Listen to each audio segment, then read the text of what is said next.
नेताओं की ओर से जो पार्टी की अध्यक्ष सोनिया गांधी को पत्र लिखा गया था, वह एक प्रमुख समूह द्वारा कई महीनों के विचार विमर्श और योजना के बाद तैयार किया गया था।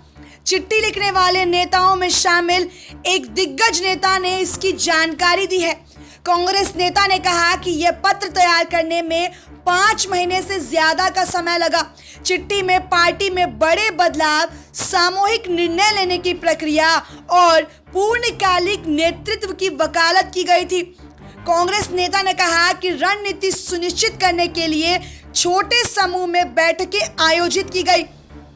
बैठक में कभी एक समय में 5 से ज्यादा लोग मौजूद नहीं रहते थे। बैठकें मुख्य रूप से गुलाम नबी आजाद, कपिल सिब्बल और आनंद शर्मा के घेरों पर होती थी।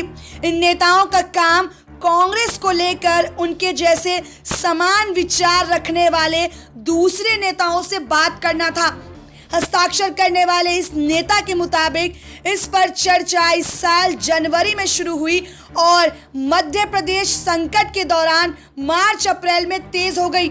इस दौरान राहुल गांधी के भरोसेमंद रहे ज्योतिरादित्य सिंधिया ने बीजेपी का दामन थाम लिया, जिससे कमलनाथ की कांग्रेस सरकार गिर गई।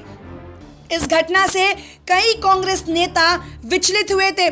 चिट्ठी पर हस्ताक्षर करने वाले नेता ने कहा कि तथाकथित असंतुष्ट नेताओं की मुख्य चिंता उनकी धारणा थी कि राहुल गांधी अपनी मां सोनिया गांधी के करीबी माने जाने वाले दिग्गज और पुराने नेताओं के खिलाफ पूरी तरह से पूर्वाग्रह रखते थे।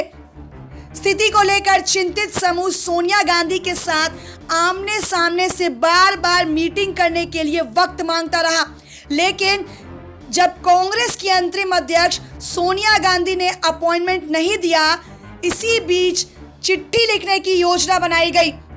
गोपनीयता का ध्यान रखते हुए किसी को भी पत्र की कॉपी नहीं दी गई। हालांकि चिट्ठी का ड्राफ्ट सबको पढ़ाया गया। इस तरह से पत्र लिखने वाले नेताओं का ये समूह 5 महीने तक रडार से बचा रहा। हस्ताक्षर करने वाले नेता ने कहा, जून जुलाई में लोगों की संख्या बढ़कर 20 से ज्यादा हो गई। हम और लोगों को जोड़ सकते थे, लेकिन छोटे समूह के रूप में रहने का फैसला किया गया ताकि योजना लीक ना हो। नेताओं ने चिट्ठी देने की समय सीमा 10 अगस्त रखी। तभी अंतरिम अध्यक्ष के रूप में सोनिया गांधी का 1 वर्ष का कार्यकाल पूरा हो रहा था। हालांकि पार्टी प्रमुख सोनिया गांधी को जुलाई के अंत में अस्पताल में भर्ती कराना पड़ा। पार्टी ने इसे नियमित चेकअप बताया था। SPN 9 न्यूज रूम से शालिनी झा की रिपोर्ट।